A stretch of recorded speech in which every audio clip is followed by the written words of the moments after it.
Olá a todos, vamos dar início aqui à nossa resolução da prova do seletivo da SEDUC de 2025. Essa prova ocorreu no último domingo, né? Eu estou gravando aqui numa terça-feira, aconteceu no último domingo, dia 12 de outubro de 2025. A prova relativamente simples, teve algumas questões ali que com a falta de atenção você conseguiria ali se complicar, mas no geral foram 20 questões de maneira tranquila. A gente vai dar início à sua resolução. Então vamos começar aqui pela questão 21. A posição de uma partícula que se move ao longo do eixo x varia com o tempo de acordo com a expressão x de t, 8t elevado ao cubo menos 3t ao quadrado mais 7, onde x está em metros e t em segundos. O deslocamento e a velocidade média da partícula no intervalo entre 0 e t igual a 1 segundo são respectivamente dados por no momento da pressa, ele dá aqui o deslocamento e a velocidade média. O deslocamento, cuidado, porque aconteceu de fazer o seguinte, pegar aqui x de 1 e ir substituindo. Aqui fica 8 vezes 1 ao cubo, dá 8, 8 menos 3, 5, mais 7, isso aqui dá 12. Obviamente que isso aqui não tem questão, então não corre risco de errar seguindo esse caminho. Então como é que a gente resolve isso? O deslocamento, o que é o deslocamento? É o delta x. Como é que calcula delta x? Delta x é a posição, a diferença da posição no tempo t igual a 1 segundo, menos a posição no tempo t igual a 0. Então, delta x é igual x aplicado em tempo t igual a 1, fica 8 vezes 1 ao cubo menos 3 vezes 1 ao quadrado mais 7. Menos, vou colocar entre parênteses aqui, o x de 0 é o x aplicado no tempo t igual a 0. Ou seja, o 0 esse termo, 0 esse termo, fica só o 7. Aí olha que legal, 7 vai embora com 7. Então delta x é igual 8 menos 3, 5 metros. Ele colocou erroneamente aqui como x igual a 5, mas o deslocamento é o delta x. Então poderia ter um delta x aqui. Porque x é a posição, delta x é o deslocamento. E a velocidade média? A velocidade média é dada por esse deslocamento dividido pelo intervalo de tempo. O delta x a gente achou, é 5 metros. Delta t, a variação do tempo, é 1 menos 0, que dá 1. Portanto, a velocidade média vai dar 5 metros por segundo. 5 metros por segundo, portanto, essa aqui é a nossa resposta. Delta x igual a 5, velocidade média 5 metros por segundo, portanto, gabarito aqui, letra A. Aqui na questão 22, temos o seguinte. Um carro autônomo inicia seu movimento do repouso e acelera uniformemente com a aceleração de 2 metros por segundo ao quadrado. Após 10 segundos, ele atinge a velocidade máxima e mantém essa velocidade constante. Aí qual é a distância percorrida pelo carro nos primeiros 10 segundos? Nos primeiros 10 segundos. Então, ele começa em um movimento acelerado, uniformemente acelerado, aceleração igual a 2 metros por segundo durante 10 segundos. Depois ele continua com a velocidade constante. Então o que interessa pra gente só é o período que ele está acelerando. Então nós temos aqui a função horária de movimento, x de t igual a x0 mais v0t mais 1 meio de at quadrado. Posso colocar esse x0 do outro lado, então eu fico com delta x, que é a distância percorrida, é igual. Como ele está partindo do repouso, a velocidade inicial é igual a 0. O que aqui sobra para nós? 1 meio da aceleração, que é 2 metros por segundo ao quadrado, vezes o tempo em que ele se deslocou, que é 10 ao quadrado. Então, ó, divide 2 com 2, então nós temos 10 ao quadrado igual a 100 metros. 100 metros, então essa aqui é a nossa resposta. Gabarito, letra C. Até aqui tudo muito tranquilo. Questão 23. Um drone pairando em uma altura de 20 metros,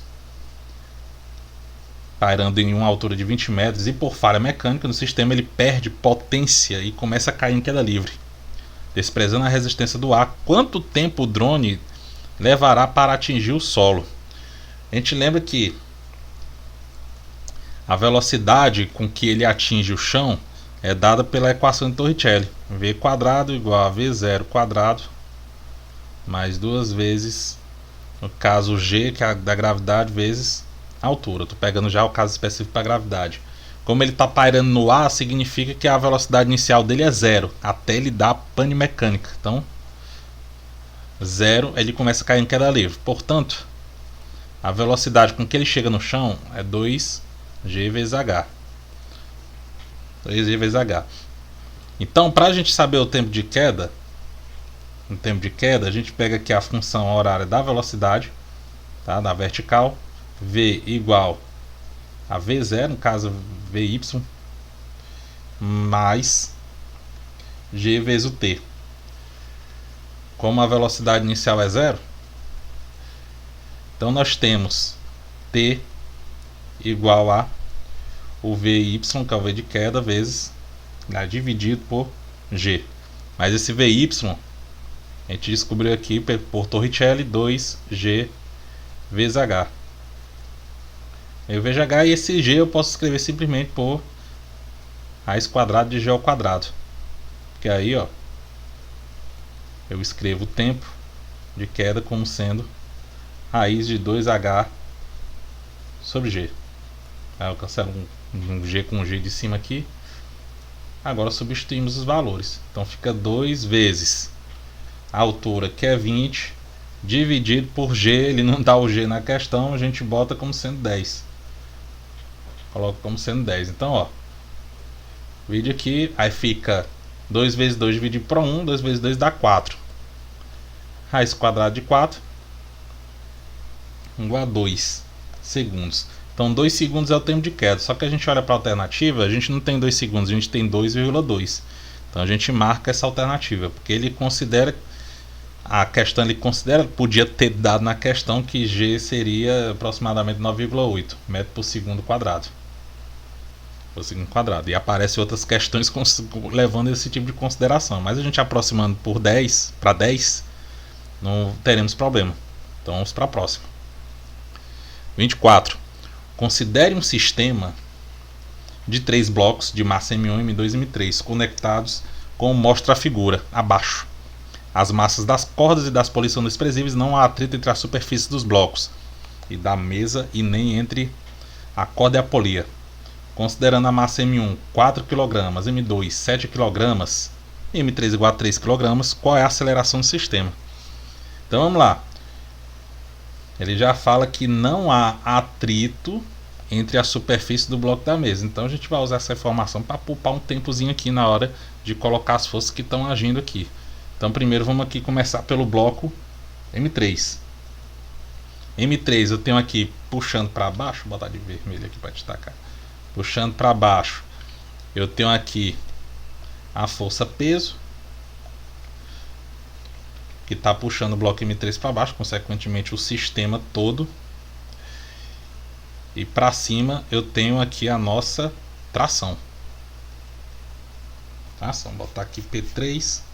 Tá? Aqui nos blocos M1 e M2, o que é que eu vou fazer aqui? Tá? Eu vou ter a força peso aqui. Eu vou ter a força peso aqui para baixo. Peso para baixo, normal para cima. Aqui também da mesma forma. Peso para baixo, normal para cima. Então aqui P1, P2, N1 e N2. Aliás, N1 aqui e N2 do outro lado. Só que essas forças elas se anulam. essas forças elas se anulam.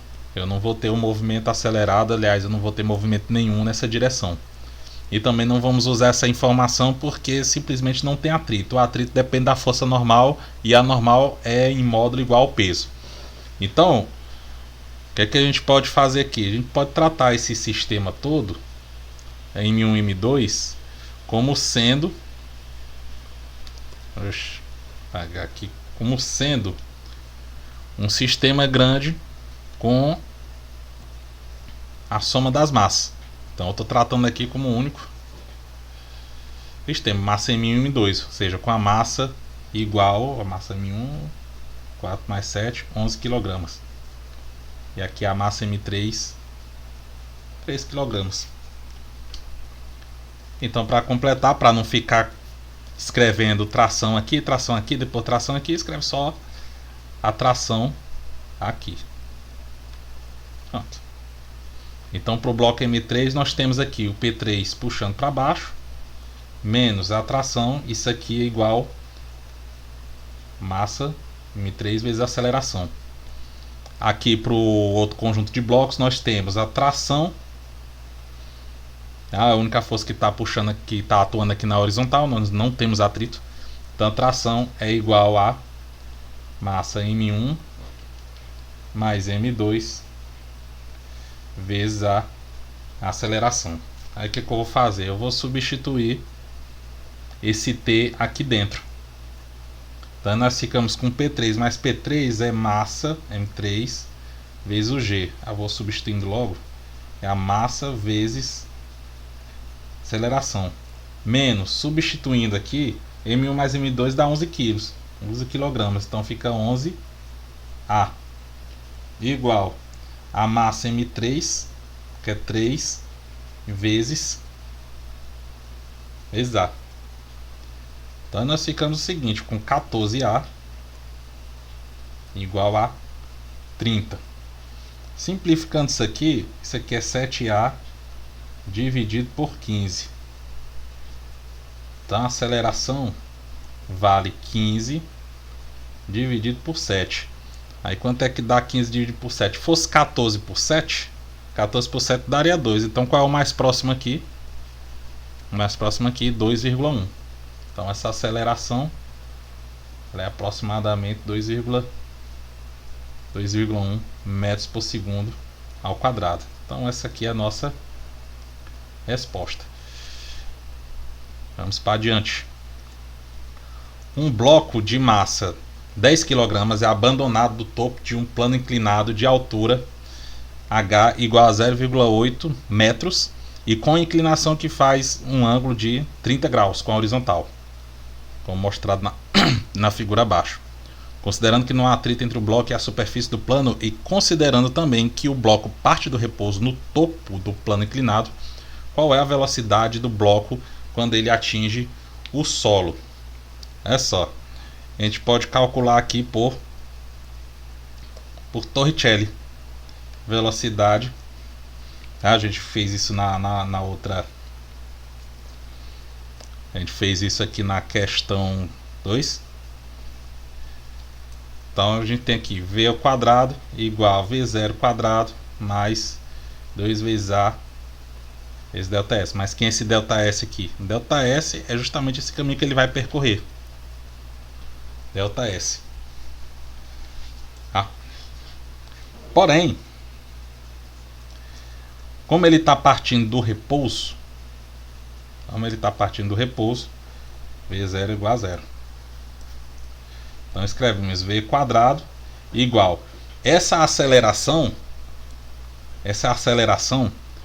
ela é simplesmente o G seno de θ. A aceleração do bloco inclinado deslizando sem atrito. Aceleração igual a G seno de θ.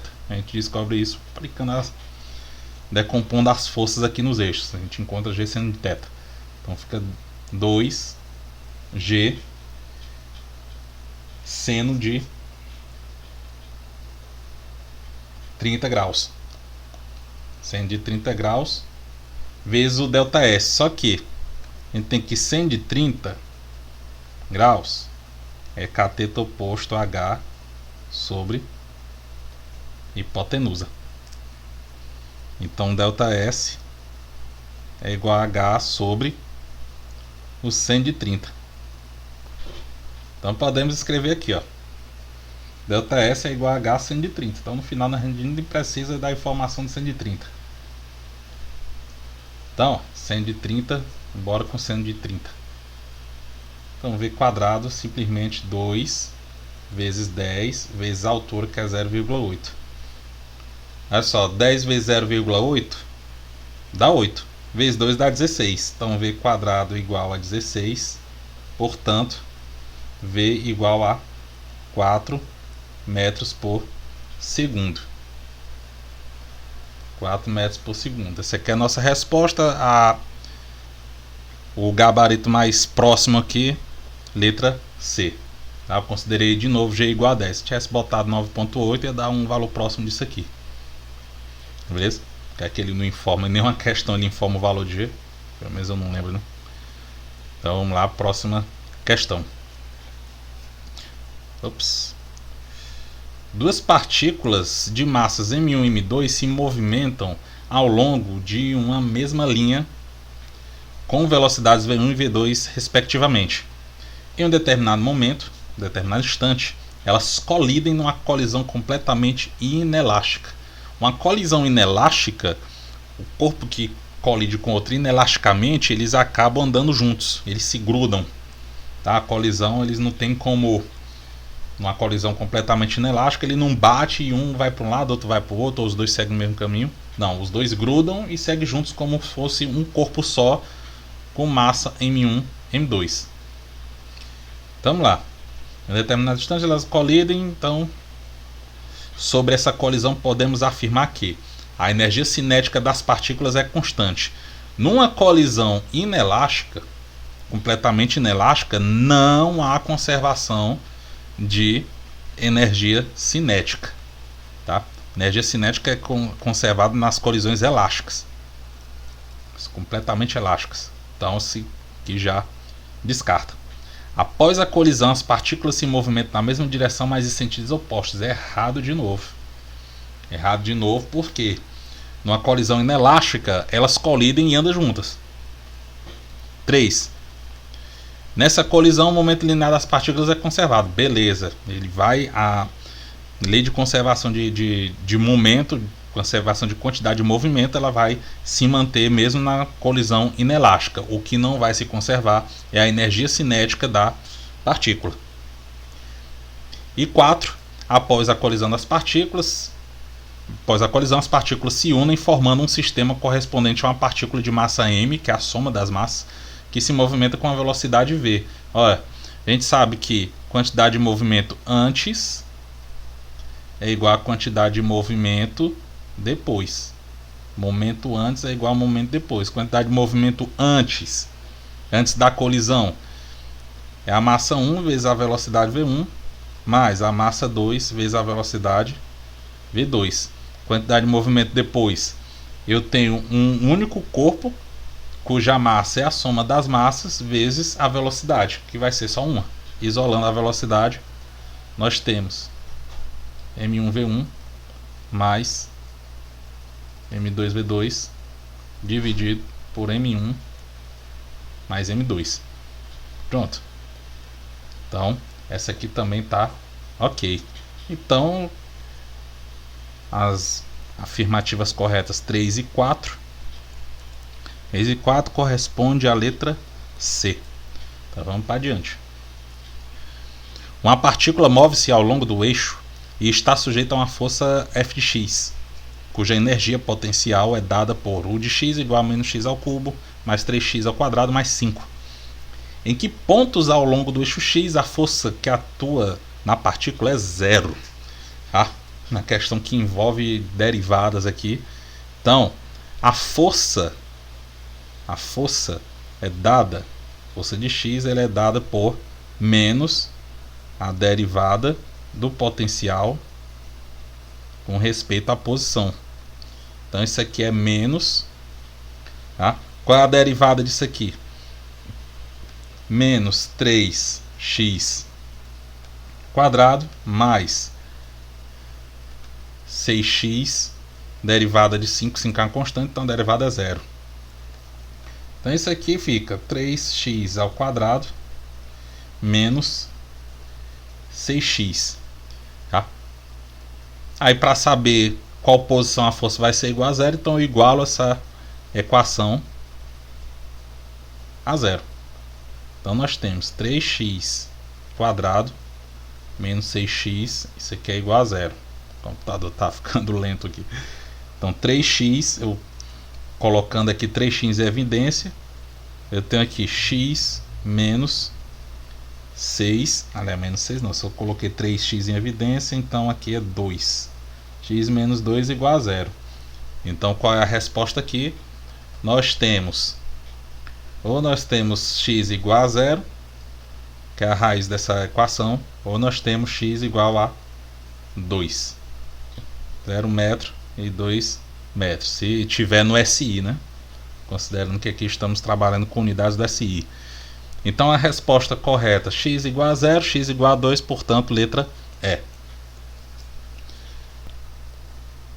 Ok, vamos para a questão 28. Vamos lá. Considere as seguintes afirmações a respeito dos princípios da hidrostática. O princípio de Arquimedes permite calcular a força que um fluido exerce sobre um corpo nele mergulhado. Olha só. O princípio de Arquimedes ele fala justamente da força, que é a força de empuxo que o fluido exerce sobre o corpo quando está imerso. Ou seja, é igual a ρ V vezes G. Densidade do fluido, volume e aceleração da gravidade. Onde esse V aqui, o ρ é a densidade do fluido, o V é a quantidade de líquido, quantidade de fluido que ele foi deslocado pela presença daquela massa ali naquele fluido. Tá? Então o V ele mede a quantidade a parte submersa do objeto que está ali dentro daquele fluido. Então a 1 ela tá correta. Deixa minha mesa voltar a funcionar aqui. Tá? Então vamos ler a restante. A variação de pressão no interior de um fluido depende da forma do recipiente que contém. Errado. Independentemente de qual for o formato do fluido, a pressão em determinado ponto ela vai ser a mesma.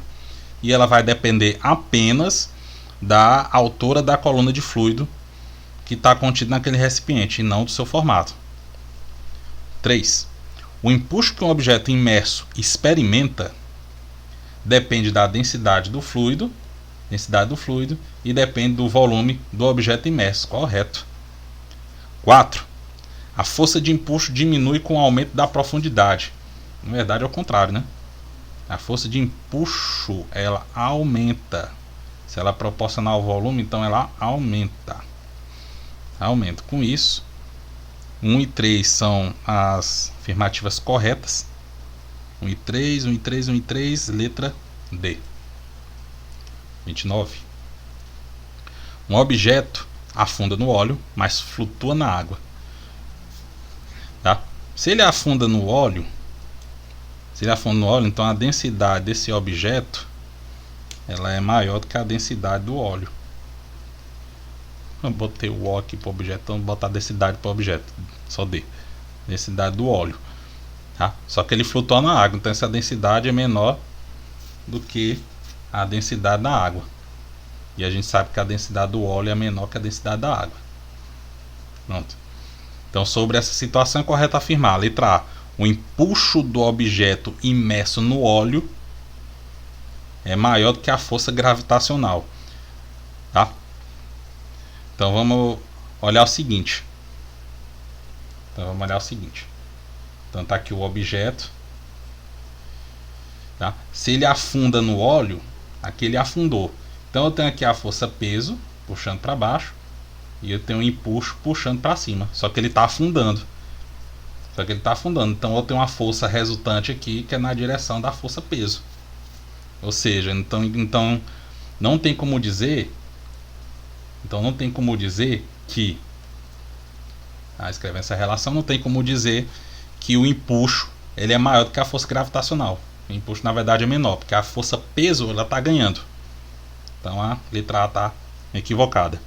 O óleo diminui a força gravitacional do objeto, pelo amor de Deus. A força gravitacional ela vai depender só da massa dele. C. A água aumenta a força gravitacional do objeto. Não vou nem comentar isso aqui. D. Na água, o empuxo é igual ao peso do objeto. Olha só. Flutua na água. Se ele está flutuando na água, tá? Botar aqui ele na linha da água, ou seja, ele está parado aqui. Então, ó, tem uma força peso aqui puxando ele para baixo e tem um empuxo empurrando ele para cima. Se ele está flutuando, não está afundando, significa que o empuxo é igual ao peso. Portanto, essa aqui está correta. Tá? Na água, o empuxo é igual ao peso do objeto. E na letra E, em ambos os casos, o empuxo tem o mesmo valor. Não vai ter o mesmo valor porque a densidade de um vai ser diferente. A densidade do óleo vai ser diferente da água. Porque um está afundando e o outro está boiando. Então vamos para a questão 30. Sobre os processos de transferência de calor, analise as afirmações abaixo. 1.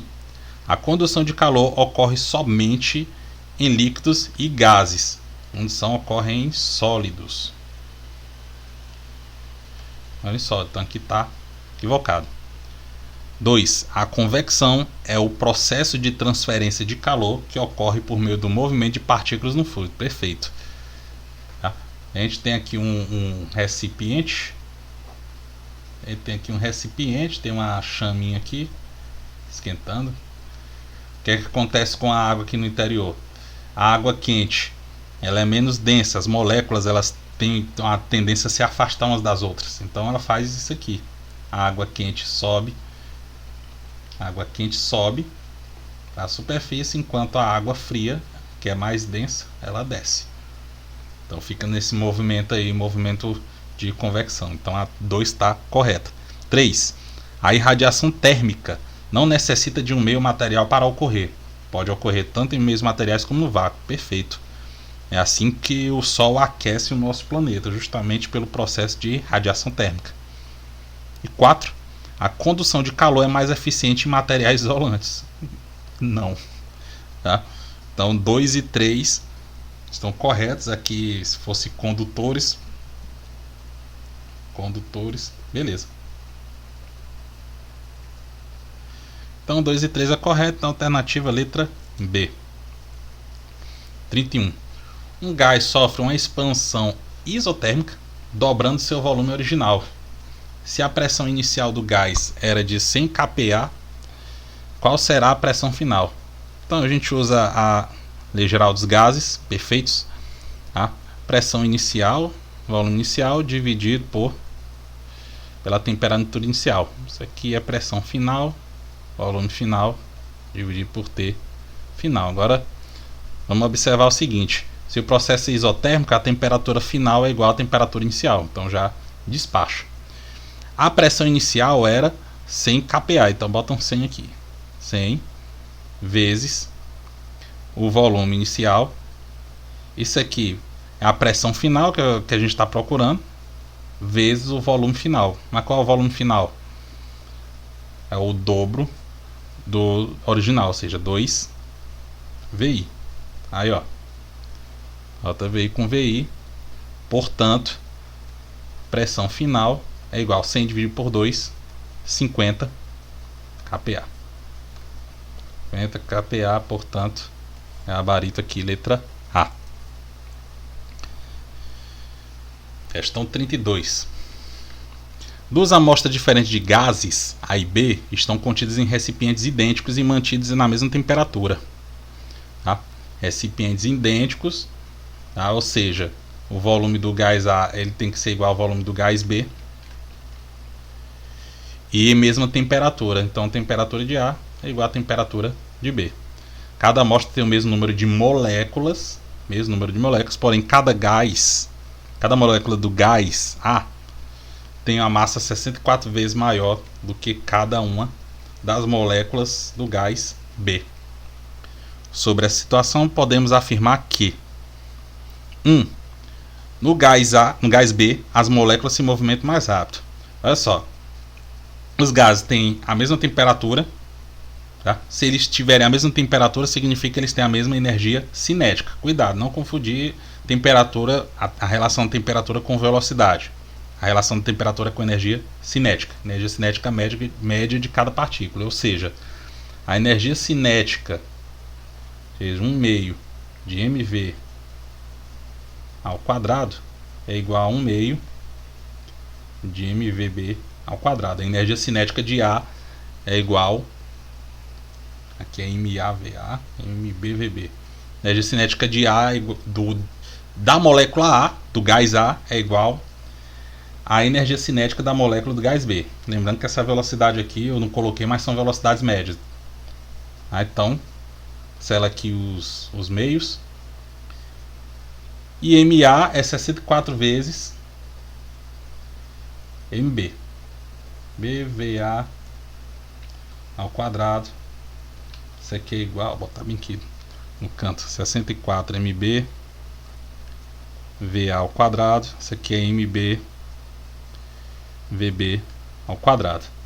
Aí olha só, divide aqui. Então eu escrevo VB como sendo 8VA. Então essa é a relação entre as velocidades, ou seja, a velocidade B é 8 vezes a velocidade A. Ou seja, no gás B as moléculas se movimentam mais rápido. Então está correto. 2. As moléculas do gás B produzem um impacto maior nas paredes do recipiente que o impacto provocado pelas moléculas do gás A. Vamos analisar aqui. Vamos analisar a quantidade de movimento. A quantidade de movimento da molécula A é a massa de A, que é 64 vezes a massa de B, vezes a velocidade A. Só que a velocidade A é velocidade A, a velocidade B por 8. É 8 vezes menor. Então VB por 8. Ou seja, 64 dividido por 8. Então nós temos que A igual a 8 MB VB. Ou seja, a quantidade de movimento das moléculas A é igual a 8 vezes a quantidade de movimento das moléculas B. Então ele fala que as moléculas do gás B produzem um impacto maior. Aqui pelo contrário, né? As moléculas A do gás A produzem um impacto maior, porque é 8 vezes a quantidade de movimento das moléculas de B. Então aqui está equivocado. 3. Ambas as amostras estão sob a mesma pressão. Vamos analisar aqui, ó. Como é que eu escrevo a relação da pressão, volume e temperatura? PV igual a N RT. Tá? N é o número de mols, ou se eu quiser colocar de um jeito mais cômodo, PV igual a N KBT. KB é a constante de Boltzmann. Esse N pode ser número de moléculas ou número de átomos constituintes num gás. Tá? Então, se ele está falando que tem o mesmo número de moléculas, então esse N aqui, tá? O N do A, outra relação aqui, NA é igual a NB.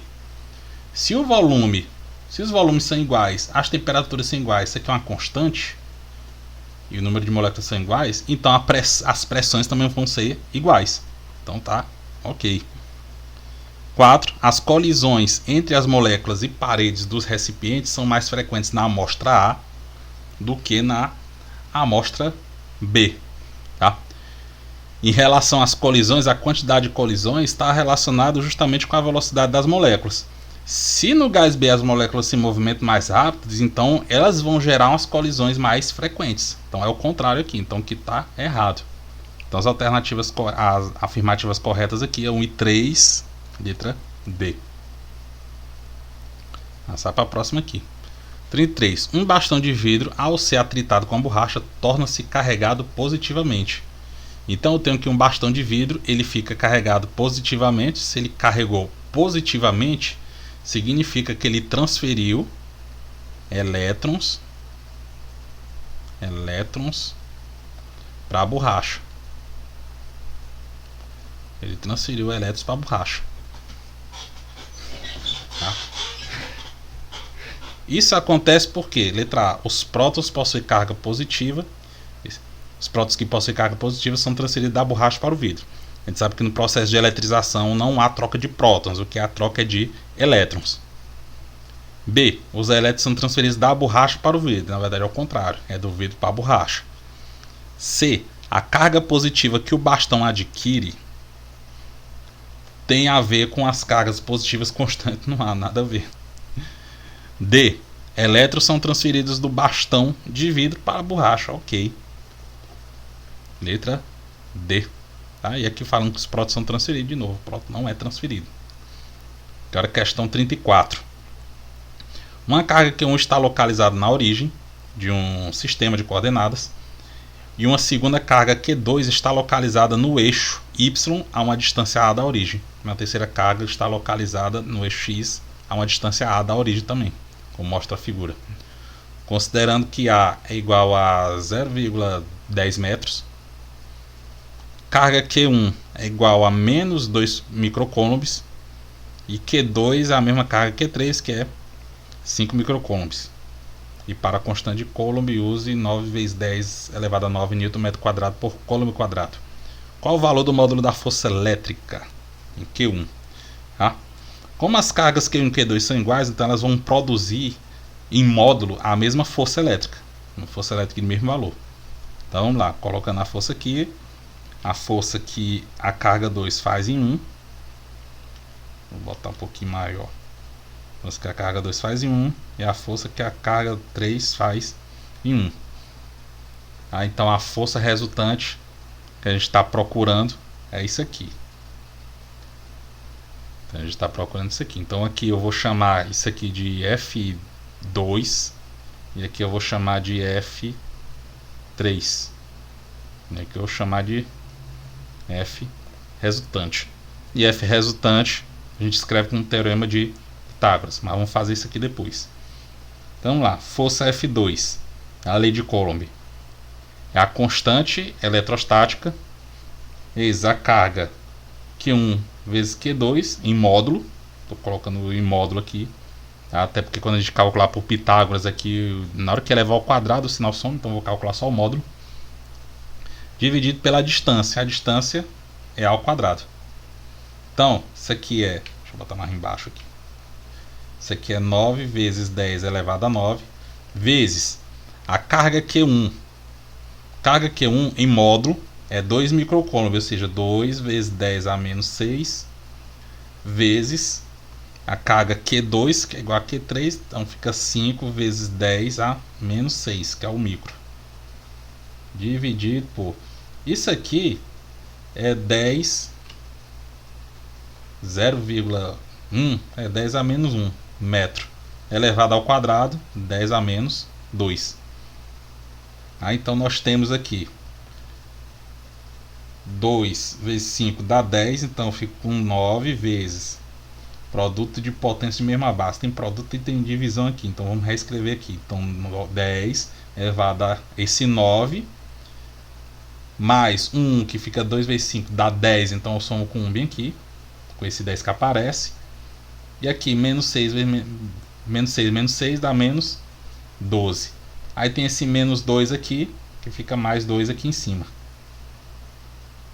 Então isso aqui é 9 vezes 9 mais 1 dá 10, menos 12 dá menos 2, mais 2 dá 0. Então 9 vezes 10 dá 0, então simplesmente 9 newtons.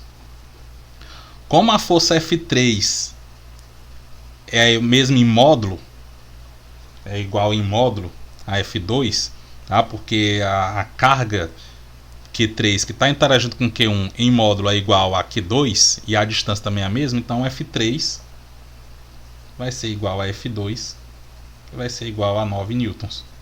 Pronto. Então como é que calcula FR aqui? Módulo de FR quadrado é igual à soma dos quadrados. F3 ao quadrado mais F2 ao quadrado. Ou seja, se isso aqui são iguais, então é 2 vezes 9 ao quadrado. Portanto, o módulo da força resultante é igual a 9 raiz de 2. Passando a raiz aqui. 9 raiz de 2, então essa aqui é a nossa resposta. Letra B. Agora, questão 35, a questão mais fácil da prova. Tá? Um resistor de 10 ohms está conectado a uma fonte de tensão de 20 volts. Qual o valor da corrente elétrica que passa no resistor? Pela lei de Ohm, U igual a R vezes I. U vale 20 volts, R vale 10 e a corrente é o que a gente quer descobrir. Portanto, a corrente vale 2 amperes. 2 amperes. Questão simplesmente, isso aqui é para não zerar a prova. 36. Um circuito elétrico é composto de 4 resistores, 2 ligados em série e 2 em paralelo, conectados a uma bateria, conforme a figura abaixo.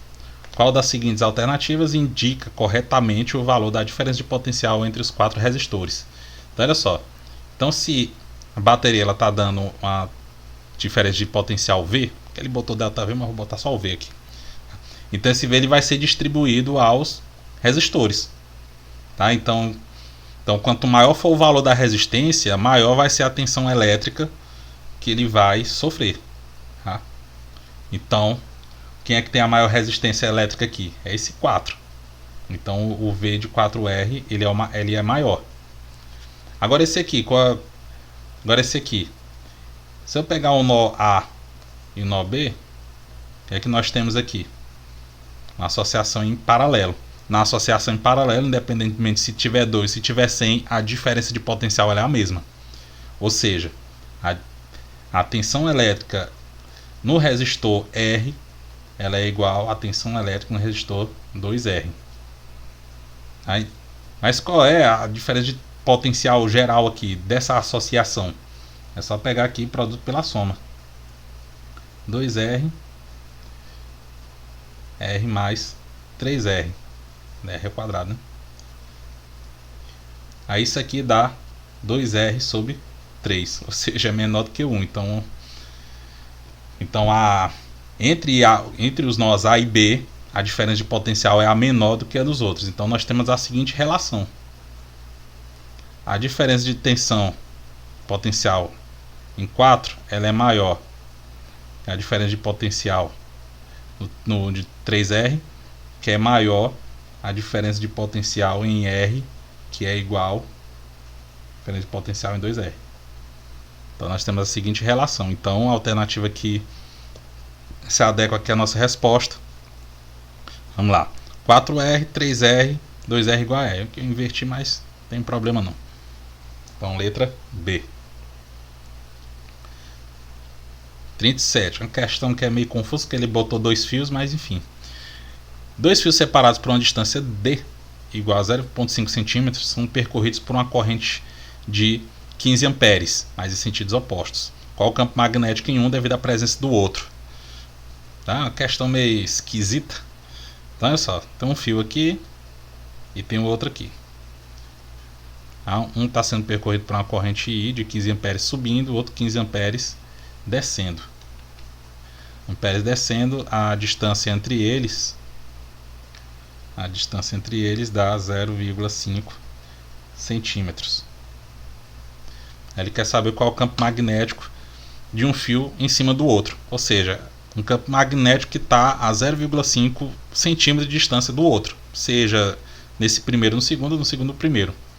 Então o campo magnético de um fio, o módulo dele é dado por μ0 I, constante de permeabilidade magnética no vácuo, dividido por 2π vezes a distância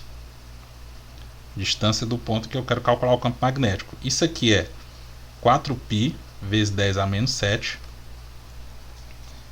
4π vezes 10 a menos 7, vezes a corrente que é 15 amperes, dividido por 2π vezes a distância, que é 0,5, vezes... Não tem mais nada não. 2π vezes a distância. Só isso. Então é o seguinte. Então π vai embora com π. 2 vezes 0,5 dá 1. Aí sobrou só a parte aqui em cima. Tá? Tá faltando alguma coisa assim mesmo. Centímetro. 0,5 centímetro é a mesma coisa que 0,5 vezes 10 a menos 2. Agora sim. Então B é igual a 4 vezes 5 dá 15. Ops, 4 vezes 15 dá 60. Vezes 10 elevado a menos 7 mais 2 daqui. Então fica B é igual a 6 vezes 10 elevado a menos 4 Tesla. Aqui fica menos 2 mais menos 7 mais 2, que dá menos 5. Mais 1, menos 4. Então esse é o valor do campo magnético. Ou seja, letra A, travou aqui. 38. Um espelho côncavo tem uma distância focal de 10 centímetros. Se um objeto é colocado a 25 centímetros do espelho, em que posição será formada a imagem? Então vamos desenhar aqui o... botar aqui um espelho côncavo.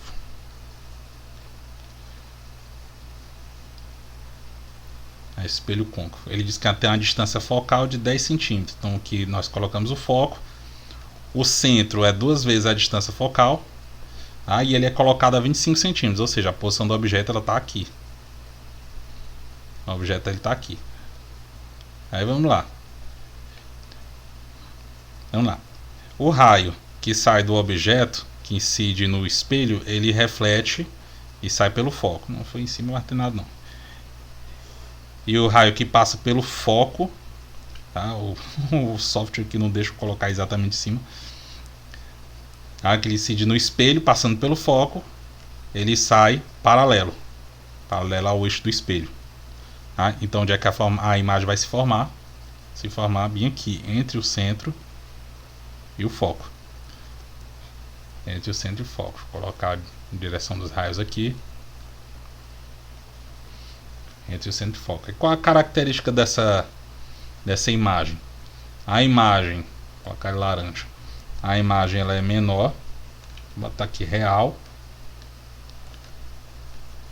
Menor que o objeto e invertida. Real menor e invertido. Não que isso vá influenciar na questão, mas enfim. Mas pelo menos localizamos a imagem. Então deixa eu tirar essas linhas aqui. Tirar essas linhas, localizando pelo menos a posição da imagem. Tá? Então, usando a equação de Gauss, equação dos pontos conjugados, nós temos que 1 sobre foco é igual a 1 sobre P mais 1 sobre o P'. 1 sobre P é a posição do objeto, ou seja, é essa distânciazinha aqui. A distância aqui do vértice do espelho. E a distância P' é a distância do vértice do espelho até a imagem. E F é a distância focal. Então isso aqui é 1 sobre 10, que é igual a 1 sobre 25 mais 1 sobre P'. Então, isolando aqui 1 sobre P', nós temos aqui 1 sobre 10 mais 1 sobre... Então vamos lá, vou passar aqui para o outro lado. Então nós temos 1 sobre P'. Agora multiplica isso aqui. Isso aqui é 25 menos 10. Multiplica não, subtrai, né? 25 menos 10 dividido por 250. Então 1 sobre P' é igual a 15 dividido por 250. Aí simplifica aqui por 5. Por 5 por 5. Aí dá 3 por 5. Isso aqui dá 50. Então P' é igual a 50 dividido por 3. O número mais próximo disso aqui, que é divisível por 3, a gente tem aqui a gente tem aqui 48, né? 48 por 3 dá 16. Só que 50 é um pouco maior que 43. Então isso aqui é aproximadamente 16,6 centímetros. Gabarito, letra E.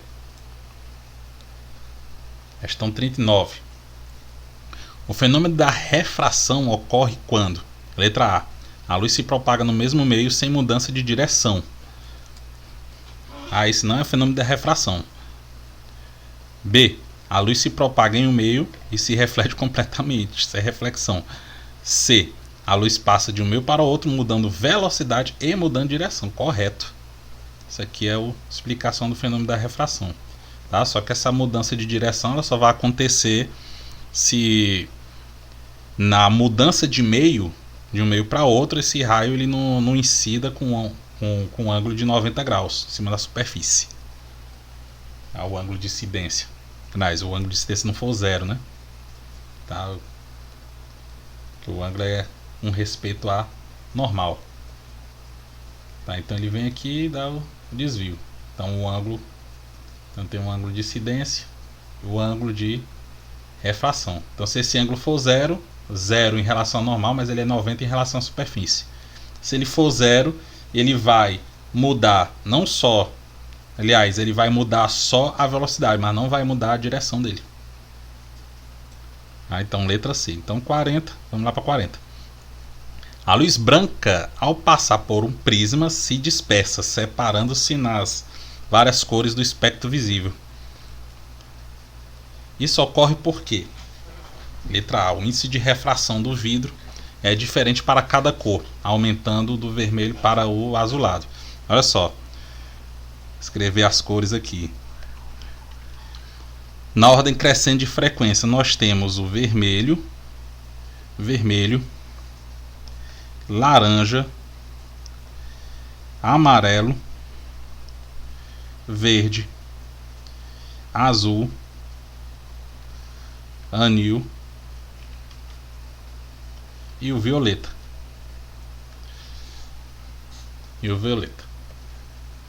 Da direita para a esquerda eu tenho um aumento de frequência. Da esquerda para a direita tem um aumento de frequência e da direita para a esquerda tem um aumento de comprimento de onda. Então o comprimento de onda aqui do vermelho ele é maior do que o comprimento de onda no caso das alternativas ele fala do azul, então vamos botar em relação ao azul. Só que eles falam, nenhum está falando aqui de comprimento de onda, está falando de índice de refração. E o índice de refração é escrito como a razão da velocidade da luz no vácuo com a velocidade da luz no meio. Só que eu posso escrever isso aqui C como sendo lambda vezes a frequência. Na refração, a frequência ela não muda. O que muda vai mudar o comprimento de onda. Então nós temos que o índice de refração relativo ao meio, ele vai depender do comprimento de onda. Então ele é a função do comprimento de onda.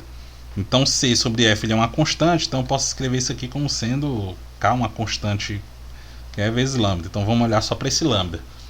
Então se nós aumentamos aqui o comprimento de onda, nós diminuímos o índice de refração, no caso da cor em específico. Tá? Então na letra A ele fala, o índice de refração do vidro é diferente para cada cor, beleza. Aumentando do vermelho para o azulado. Olha só, se são inversamente proporcionais, então da esquerda para a direita, nós temos um aumento do índice de refração.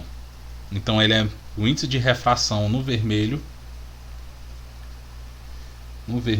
ele é menor do que o índice de refração no azul. Então, aliás, ele é menor, então ao contrário aqui, tá? Se ele é menor no vermelho,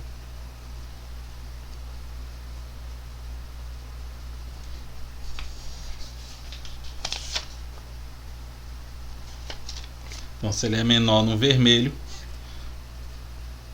então a relação aqui tá beleza. Então, portanto, gabarito aqui, letra A, aumentando do vermelho para o azulado.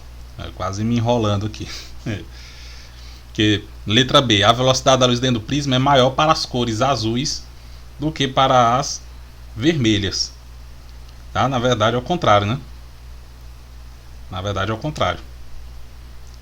Se a gente refração é menor, a gente pode escrever justamente a seguinte relação: V igual a C sobre N.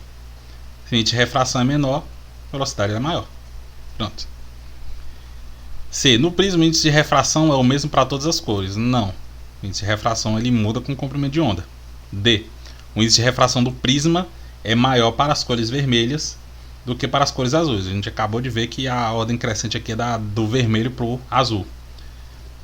E a luz branca não contém todas as cores do espectro visível. Maria. Então, portanto, letra A. Então, concluímos aqui a nossa prova. Tá? Uma prova, no geral, uma prova simples. Tá? Eu cheguei, quase me enrolo aqui na explicação da 40, mas é isso. Se a gente lembrar aqui da ordem crescente das cores em função da frequência, eu gosto de escrever em função da frequência, a ordem crescente, tá? Do vermelho para o violeta. Então, se a frequência está crescendo, o comprimento de onda está diminuindo. Consequentemente, o índice de refração também está aumentando. Só que a dependência dele é com a frequência, é com o comprimento de onda e não com a frequência. Então é isso. Concluímos aqui a nossa prova. A prova estava simples. Tá? Então, espero que tenha ficado clara aí a resolução para aqueles que fizeram ou quem está tentando outra coisa e vai estudar por questões de concursos seletivos anteriores. Então, já deixo aqui todas as questões desse seletivo gravadas. Então, até mais. Falou!